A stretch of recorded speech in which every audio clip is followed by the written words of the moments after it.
Good morning बच्चों। Class 6 में आने पर आपने ड्राइंग, होम साइंस, संस्कृत और म्यूज़िक में से म्यूज़िक सब्जेक्ट को ऑप्ट किया है। तो इसलिए मैं बता देना चाहता हूँ कि मैं हूँ आपका म्यूज़िक टीचर और आपका आपके अपने म्यूज़िक रूम में स्वागत है। अब जबकि आप सबका म्यूज़िक सब्जेक्ट आपने फाइनल कर लिया है, तो हम थोड़ी सी म्यूज़िक के बारे में बात कर लेते हैं, क्योंकि मैं अक्सर देखता हूँ कि म्यूज़िक को लेकर क्रेज़ तो बहुत होता है छोटे बच्चों में, आप जैसे बच्चों में, लेकिन वो क्या समझते हैं कि बस जैसे हम देखते हैं ना अपनी सोसाइटीज़ में, अपने आसपास, कि सिर्फ जो गाना बज रहा है, गाना गा लिया, सुन लिया, है ना, नाच कूद लिया, बस यही म्यूज़िक है। तो वो उसको एज अ हॉबी ही ट्रीट करते हैं और ये सोच करके म्यूज़िक ले लेते हैं। लेकिन बेटा, थोड़ी सी बात समझने वाली है कि जो हॉबी क्लास होती है उसमें और जो म्यूज़िक अब आपने ऑप्शन के रूप में सब्जेक्ट लिया है, इसमें थोड़ा सा फ़र्क है। हॉबी क्लासेस में आपको बात करूं तो जब हम छोटे थे, आपकी जैसी उम्र के थे, तो हमारी भी लगती थी। लेकिन उसमें क्या होता था कि जैसे सैटरडे हो गया तो उसमें एक लास्ट पीरियड रखा जाता था हॉबी क्लास का। उसका कोई सिलेबस नहीं होता था, कोई बुक नहीं होती थी, उसमें सिर्फ जा कर के अपनी अटेंडेंस लगानी होती थी। और अगर किसी के मन में गाना गाने की इच्छा है, सुनाने की इच्छा है, तो बस ऐसी एक्टिविटीज़ चलती थी। नो डाउट ऐसी एक्टिविटीज़ हम यहाँ भी करेंगे, लेकिन एक बात ध्यान से समझ लें कि गाने सुन लेना अलग बात है, और अब जो आपकी एज अ सब्जेक्ट आप जब ऑप्ट कर रहे हैं इसको, तो ये एक स्टडी है म्यूज़िक की। इसमें हम म्यूज़िक को समझने की ओर चलेंगे, समझने की कोशिश करेंगे, इसकी टेक्निकल टर्म्स को जानने की आपको बताया जाएगा, उसके बारे में जानने की कोशिश करेंगे। ठीक है, तो इस लिहाज से आपके सब्जेक्ट के दो पार्ट होंगे, एक थ्योरी और एक प्रैक्टिकल। थ्योरी में जैसे आपको दूसरे सब्जेक्ट्स में math, science, Hindi, English, EVS में आप लोग को एक बुक लगी होती है ना, ऐसे ही आपको म्यूज़िक की भी एक बुक जो है वो मिलेगी। और उसमें जैसे लेसन्स होते हैं, चैप्टर्स होते हैं, इसी तरह से आपको क्लास वाइज चैप्टर्स भी उसमें होंगे।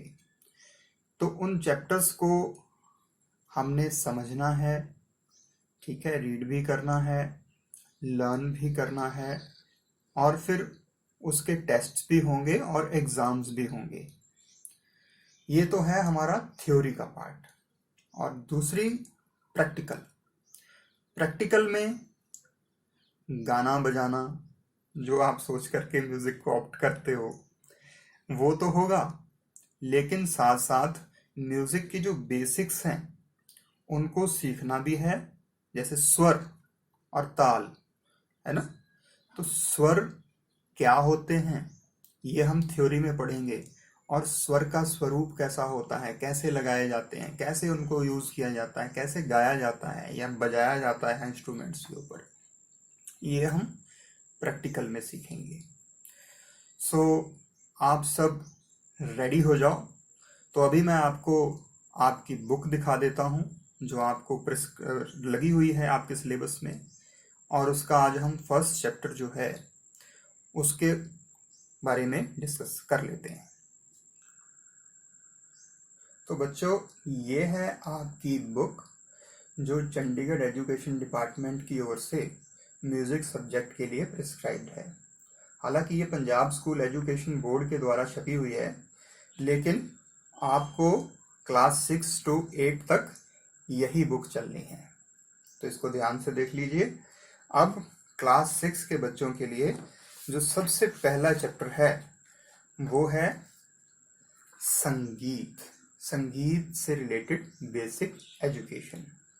ठीक है, क्योंकि जब हम किसी भी फील्ड में, किसी भी नई जगह में या किसी नई चीज़ को जानने के लिए आगे बढ़ते हैं, तो सबसे पहले उसके बारे में बेसिक चीज़ें पता होनी चाहिए कि वो चीज़ है क्या। तो पहला चैप्टर आपका इंट्रोडक्शन टू म्यूज़िक है, तो इसी को हम सबसे पहले करेंगे। लेकिन आपको मैं बता दूं कि आपकी इस बुक में कुछ मिस प्रिंटिंग है, जिस वजह से आपको पढ़ने में, इसको समझने में प्रॉब्लम ना हो, इसलिए सबसे पहले हम इसमें करेक्शंस का काम कर लेते हैं। तो मैं सबसे पहले क्या करूँगा, आपको ये पेज के ऊपर मैंने करेक्शंस की हैं, ये आप देखेंगे साथ साथ, और अपनी बुक में इसको देख करके करेक्ट करते जाएंगे। मैं साथ साथ में रीड करके आपको बताता जाऊंगा कि कहाँ कहाँ पर करेक्शन होने वाले हैं। ठीक है, तो चलिए स्टार्ट करते हैं।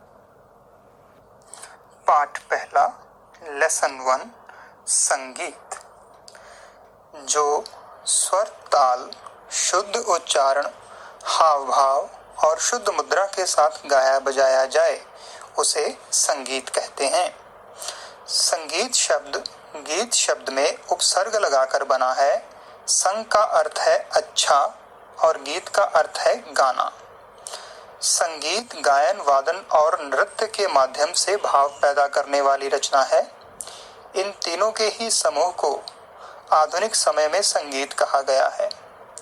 कई संगीतकार गायन को सर्वश्रेष्ठ मानते हैं, परंतु असल में आज संगीत की ये तीनों कलाएं अपने अपने स्वतंत्र रूप में विकसित हो चुकी हैं।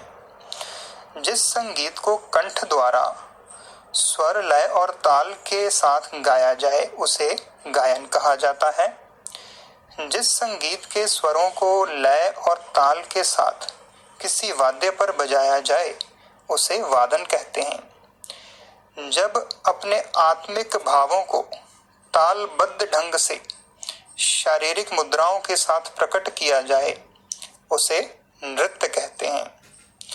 आज गायन, वादन और नृत्य का स्वतंत्र स्थान होने के बावजूद इन तीनों कलाओं का आपस में घनिष्ठ संबंध है और यह तीनों एक दूसरे पर आश्रित हैं। तो बेटा ये जो अभी मैंने रीड करके आपको बताया है, ये एक्यूरेट आपने इस तरह से इसको अपनी कॉपी में लिख लेना है अलग से, क्योंकि बुक में बहुत सारी मिस्टेक्स हैं। ये देख रहे हैं जो आप, जो रेड कलर से मैंने यहाँ जहाँ पर पॉइंट आउट किया है, ये मिस्टेक्स हैं। इनको आप ठीक करके अपनी कॉपी में लिख लें और उसके बाद हम इसको समझेंगे अच्छे से।